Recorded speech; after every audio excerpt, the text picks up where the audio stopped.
ഇവിടെ എത്തിയിരിക്കുന്ന മീഡിയ പ്രവർത്തകരെ, സിനിമയിലെ വിശിഷ്ട വ്യക്തിത്വങ്ങളെ, എൻ്റെ നാട്ടുകാരനും സുഹൃത്തുമായ ശ്രീ ദിലീപാണ് ഇന്നത്തെ ഈ പരിപാടിയുടെ ഈ മുഹൂർത്തം ധന്യമാക്കിയതിൻ്റെ മെയിൻ അട്രാക്ഷൻ. ഈ സിനിമ ഇപ്പൊ ഇവർ പറഞ്ഞ പോലെ താൻ തോന്നി കഴിഞ്ഞിട്ട് ശ്രീ ജോർജിൻ്റെ സിനിമ, അദ്ദേഹത്തിൻ്റെ ഈ സിനിമയുടെ കഥ സന്തോഷം പറയുമ്പോഴുള്ള ഒരു മൂഡ് ഈ സിനിമയിൽ നിലനിർത്താനായിട്ട് അവർ വളരെയധികം മത്സരിച്ച് പ്രവർത്തിച്ച ആൾക്കാരാണ്. പിന്നെ എന്നെ സംബന്ധിച്ചിടത്തോളം ഒരു 2 കാലഘട്ടമാണ് ഈ സിനിമയിൽ ചെയ്യാൻ സാധിച്ചിരിക്കുന്നത്. അതും അത് അവരുദ്ദേശിച്ച രീതിയിൽ തന്നെ നമ്മളെ കൊണ്ട് ചെയ്യാൻ പറ്റി എന്നുള്ളതാണ് എനിക്ക് തോന്നുന്നത്. പിന്നെ ഇവിടെ പറഞ്ഞ പോലെ കുറച്ച്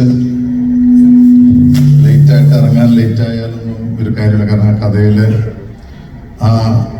അവർ പറയാൻ ഉദ്ദേശിച്ച കാര്യങ്ങൾ ഇനിയും ലേറ്റായാലും ഒരിക്കലും അത് പഴകില്ല എന്നുള്ളതാണ് അതിൻ്റെ സാരാംശം.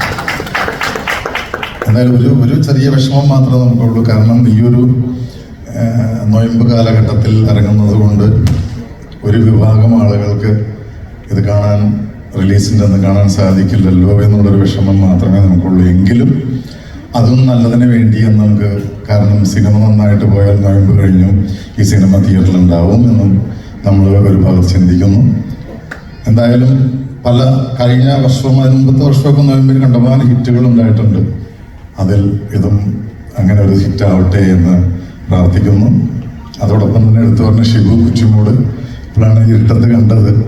ഈ സിനിമയ്ക്ക് വേണ്ടി അതിൻ്റെ പിന്നിൽ പ്രവർത്തിച്ച, അതിൻ്റെ പല കയറ്റാർഗങ്ങളിലെല്ലാം ഉണ്ടായ ആളുകളുണ്ട്. അവസാനം ഈ സിനിമ തിയേറ്ററിൽ വന്ന് ഇത് ഇറങ്ങാൻ സാധിച്ചതിൽ വളരെ സന്തോഷം. എന്തായാലും നമുക്ക് ഇനി ഇതിൻ്റെ ഒരു റിസൾട്ട് നല്ലതായി പ്രാർത്ഥിക്കാം. നന്ദി, നമസ്കാരം.